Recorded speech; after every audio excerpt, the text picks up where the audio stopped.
Okay, so what I've done now is I've sorted the cards into colours, but also in doing that I've tried to order them just to speed things up a bit, and also isolated certain things that in all probability I won't be playing. So the first thing I've done is this little pile over here just contains all of the token cards and the land. Now obviously I may use this land, but I have got plenty of land to play with. So in terms of when I build the deck, which I think, as I mentioned earlier, I'm going to need 12 lands and 18 spells, creatures. I might use some of this land in as the land, but for the moment that just goes to one side. The other thing is there were certain cards that I pulled out, which again in all probability I don't think I'll play. The only exception maybe is if I'm short in a certain colour that I really want to play, and I may have to call on these. So the ones that I'm going to put to one side for the moment are Rusted Sentinel, which was an artifact creature golem. I felt that for the cost there was too many. For starting, well, it's a 4 colourless for 3/4, but also it enters the battlefield tapped, so you can't then play it until the following turn when you untap everything. So that's why I sort of rejected that. Kraken's Eye, this particular cycle of cards, there's one for each colour, turns up in I think almost every single core set.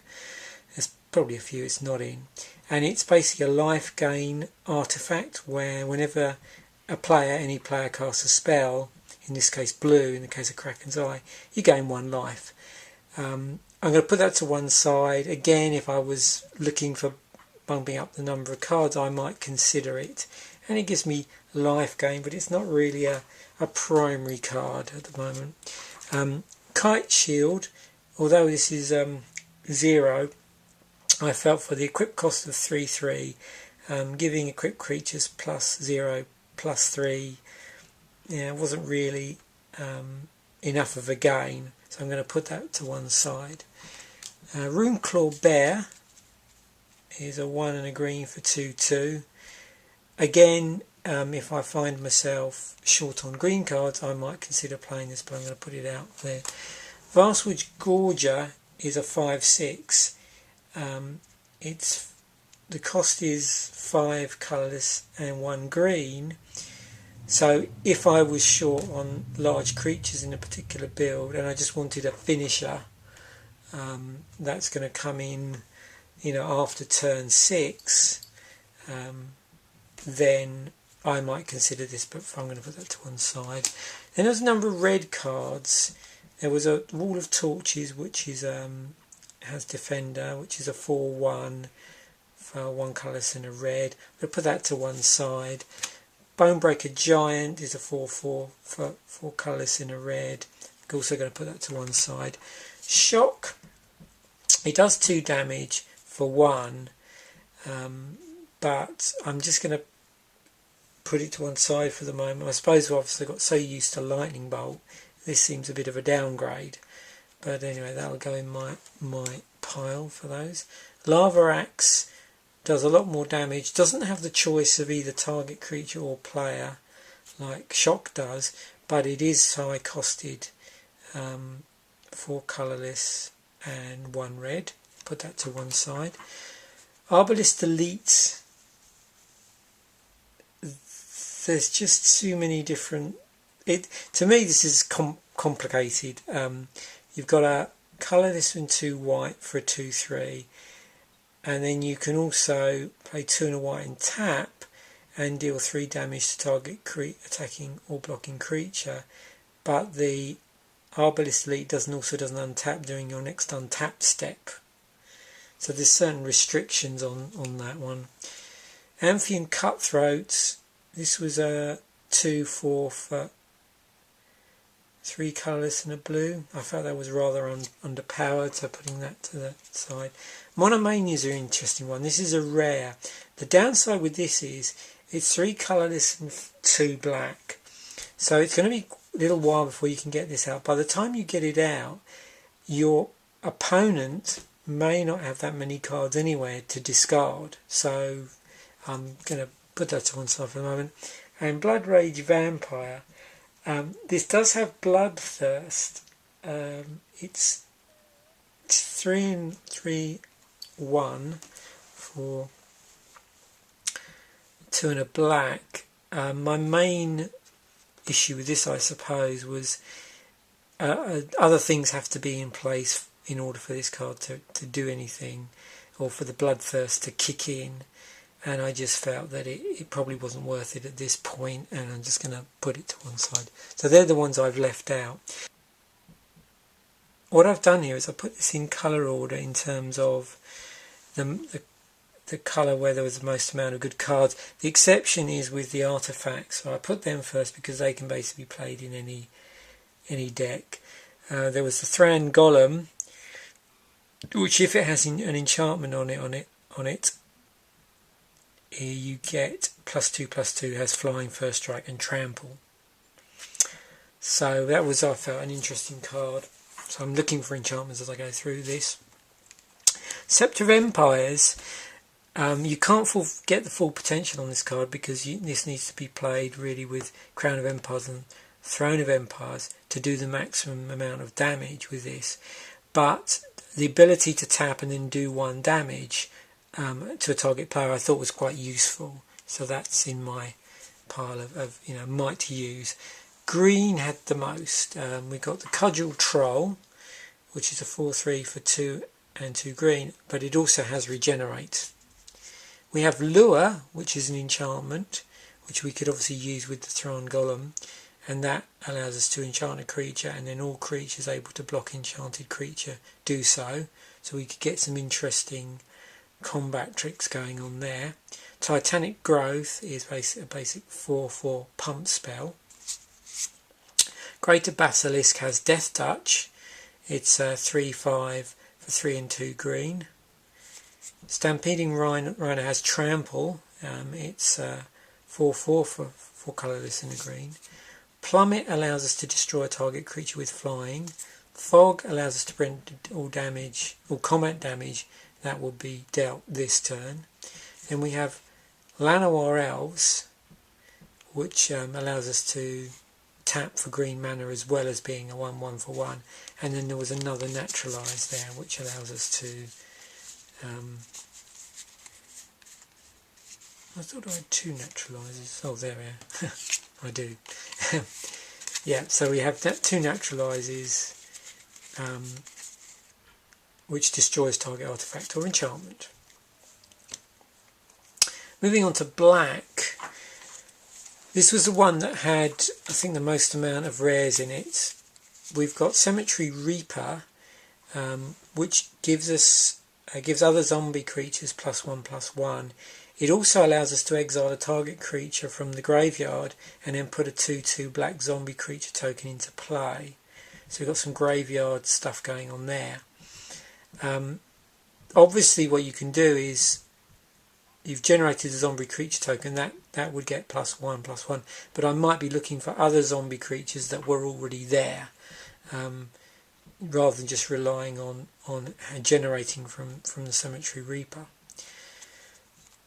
And sure enough, we have Sutured Ghoul, which is a creature zombie, although this would come into play quite late game, and in some ways, although it's got an interesting interaction with this, it does in effect counteract it, because in order to power this ability you want to have creatures in your graveyard, something which by playing this card you're effectively exiling. So you have to be very careful the way in which these 2 cards interact to make sure that you get the best out of both of them. Sengia Vampire, it's got flying. Whenever a creature dealt damage by Sengia Vampire this turn dies, put a +1/+1 counter. So it pumps itself based on it killing other creatures. We've got Disassembling Skeleton, useful in that we can get it to come back from the graveyard onto the battlefield from the same cost that it was cast. Distress you can get your target player to reveal their hand, and then you can choose a non-land card from it, and they have to discard that. So that's useful for dealing, you can choose the card basically. So that's really useful for getting rid of certain cards and messing up an opponent's deck. Bloodseeker is a 1 and a black for 1/1, but it has this ability that whenever a creature enters the battlefield under an opponent's control, you can have that player lose 1 life, and I've got 2 of those. We've also got creature removal in the shape of Doomblade, but it won't remove black creatures, and Hideous Visage, which gives creatures we control Intimidate for a turn, till end of turn. With blue, we've got the normal sort of things we expect from blue. We have counter target red or green spell, so a sort of a very targeted counter spell there. We've got 2 Merfolk Looters, which gives us with card draw, but the downside we have to discard a card. So we basically have to draw a card, and if that card is better than what we've got, we could discard another card, or we can discard that card. We've got 2 of those. Also, it's a 1/1 creature for 1 and a blue. We've got Skywinder Drake, which has flying. It's a 3/1 for 2 colourless and a blue, and it can block only creatures with flying. Quite a useful creature to have. Has evasion. Ponder, interesting card. For 1 blue we get a lot of things. We were able to look at the top 3 cards of our library. You can put them back in any order, and then you can choose whether you want to shuffle them or not, and then you draw a card. So lots of opportunity there for deck manipulation, and searching for cards, although we only have 1. Jace Erasure, whenever you draw a card, you may have the target player put the top card of his or her library into his or her graveyard. So that's a very useful blue card there. In white, the cards that I pulled out are Pacifism, allows us to enchant a creature so that it can't attack or block. Gideon's Lawkeeper effectively prevents a creature being used for a turn because you can use it to tap. Has ability here, which is for 1 white you tap Gideon's Lawkeeper and you can tap a target creature, so you can put it out of play for 1 turn. Stonehall Dignitary, very interesting. It's a 3 and a white for 1. It's a 1 and a 4 for 3 and a 1 white. But what its ability does is when it enters the battlefield, the target opponent skips his or her next combat phase. And Stave Off, which is an instant. For 1 white we can for 1 white we can give a target creature protection from the colour of your choice until end of turn. So white's got a lot of useful control cards in it. And then moving on to red, Goblin Fireslinger. This is this 1 red 1/1, and it does 1. It can also be tapped to do 1 damage, do 1 direct damage. Act of Treason lets us take control of an opponent's creature. Fiery Hellhound, 1 and 2 red for a 2/2.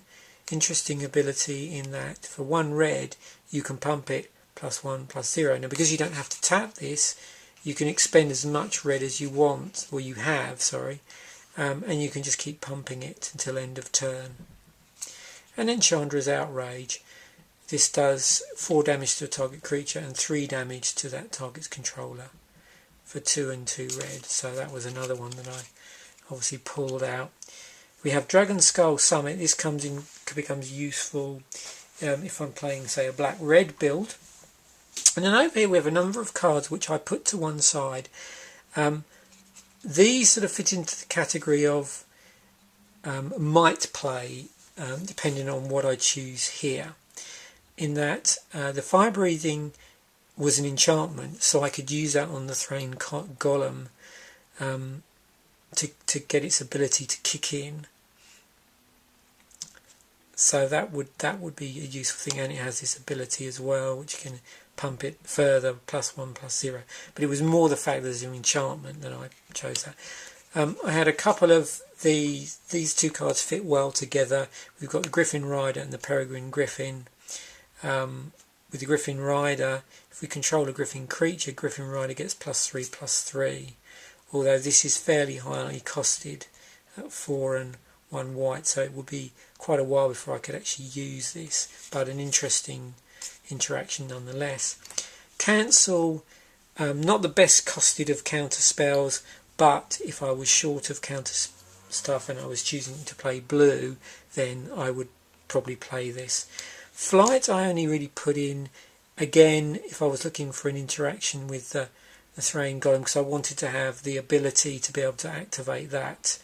And even though once it's activated the Thrain Golem has flying, this is just one possible way in which I could do that. And then finally the Warpath Ghoul, which is a zombie, 3/2 for 2 colourless and a black, mainly for its interaction with Cemetery Reaper if I wanted to play that. So those are all the cards that I pulled out from it. It actually did quite well in terms of the stuff I could use. So really it's now down to what build I choose. I've got 18 cards to play with. The sheer number of cards in green and in black does make green and black a very attractive proposition for this build. In actual fact, I probably have to lose a few things for that to really work. Now, going through this, if I was going to go for green-black, I would firstly I have my enchantment here, which would allow me to interact with the Thrain Golem. So, really a question of here is what would I ditch to bring it down to 18 cards? Because if I decided to play this and also the artifacts, I have got too many cards. So that makes 21 cards. So in effect what I've got to do is lose, is that 4? Yeah, no, what am I doing? My maths is... Actually, no, I've got more than that because there's 11 green, 9 black in there, I think, and 2. There's actually 22, so I've got to lose 4 cards from this. So I'd have to go through and decide what I was going to do. I mean, one possibility is that the interaction between these are so, I don't know, they almost work against one another, I feel, because this is going to get rid of creatures in your graveyard where you want creatures in your graveyard for this to work. So in effect I might decide to play one or the other but not both. If I ditched that and decide not to play that, then I wouldn't need to also introduce the Warpath Ghoul as well to make that work. So really I'm going to try it down by not playing that for the moment. So that's one. I just got so many interesting cards here that I'd like to play. It's very difficult to make a choice often.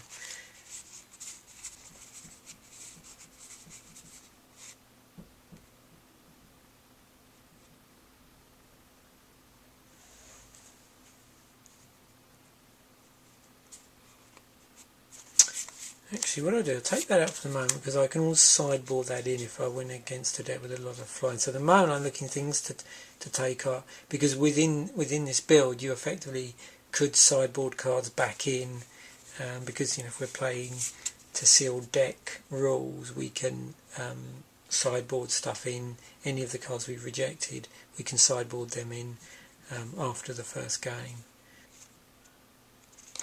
And actually take out the 2 enchantment naturalizes for the moment, and I can always reintroduce those. So that's me taking out 4.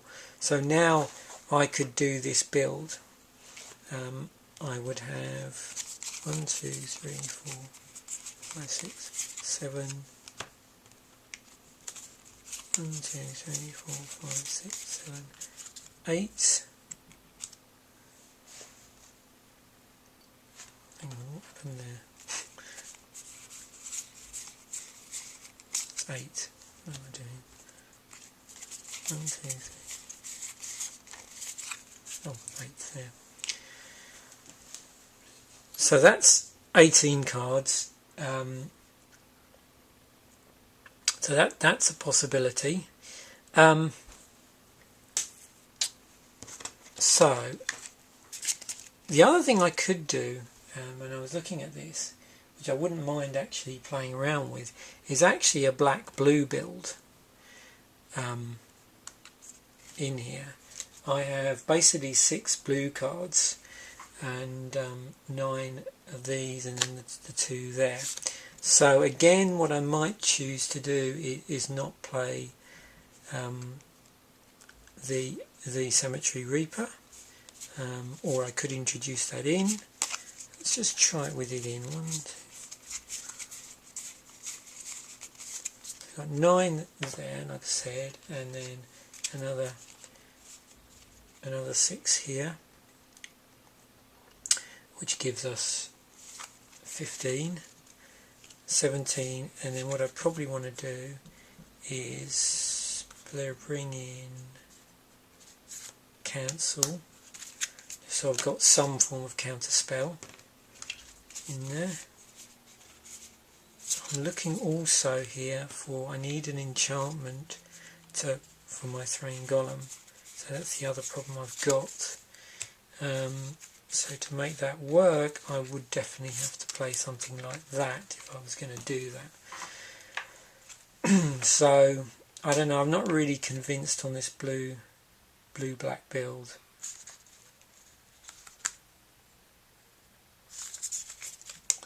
No, I think I would stick with the black-green for the moment.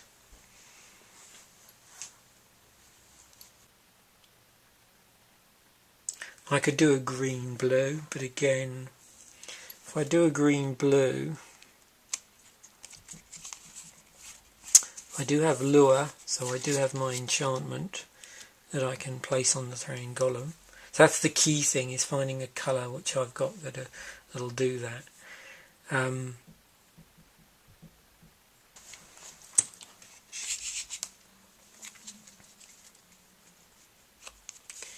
But the main reason for playing blue is basically the countering that I might have need of.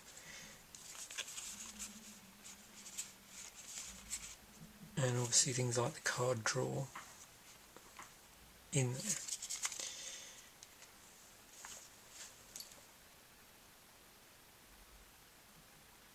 But because of the sheer amount of green, I can play green with anything. I could do a green-white build,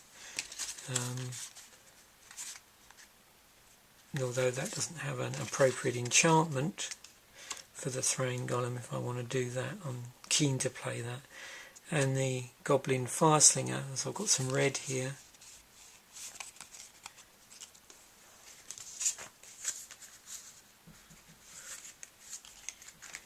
So I could go for green-red, do like a sort of green-red aggro.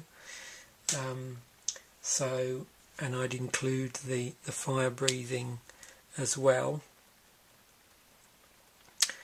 And that would allow me to work with that. I don't know where that leaves me in terms of numbers. So I'd have my full 11 green, and then 5 red, 16, 17, 18, yeah, so I could do that. That would be okay.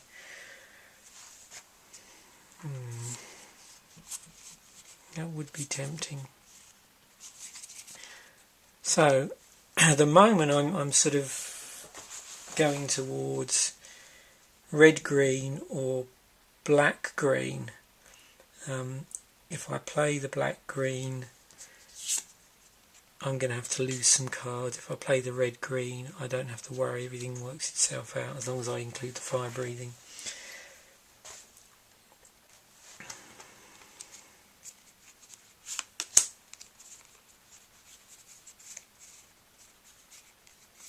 I think I would like to play green-black because it's not a combination I've really played that much. I would just love to see how this plays. So I just need to take out some of this. Yep, I think I'd worked out that.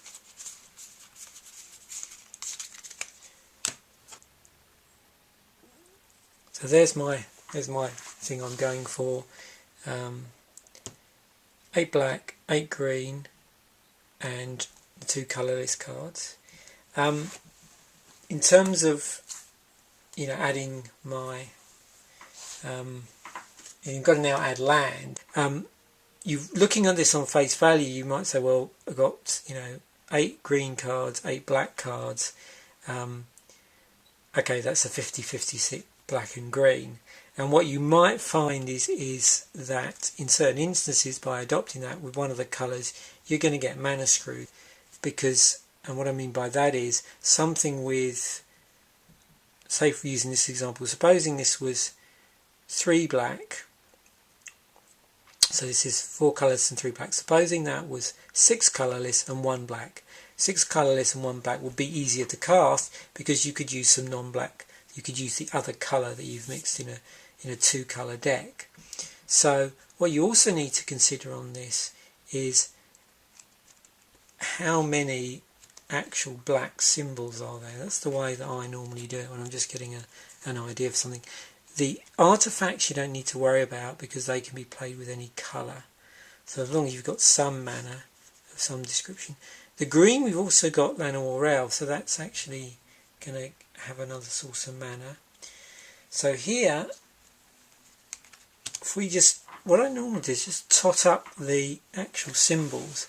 1, 2, 3, 4, 5, 6, 7, 8, 9, 10, 11. So there's 12 green. And in black you have 1, 2, 3, 4, 5, 6, 10, 11, 12, 13, 14 black. This works okay with this because I've got the same number of cards. There's a lot more elaborate calculations you can do than this. This is a pretty quick and dirty thing that I'm doing. So I've got 12 green to 14 black. So what I want to do with my 12 land is have roughly the same split that I've got there. So just doing that very quickly. So that, because it's slightly in the favour back, I'm going to do 5 to 7, 5 green to 7 black, and green's going to be helped out by the fact I've got Llanowar Elves. So, okay, so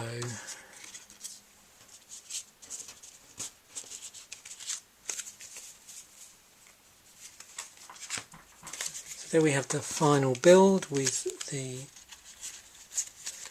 the 5 forest and my black with the 7 swamps, and then the 2 of those. Actually, I think I inadvertently added back in. Like that. Okay, so we just do a bit quick card count one.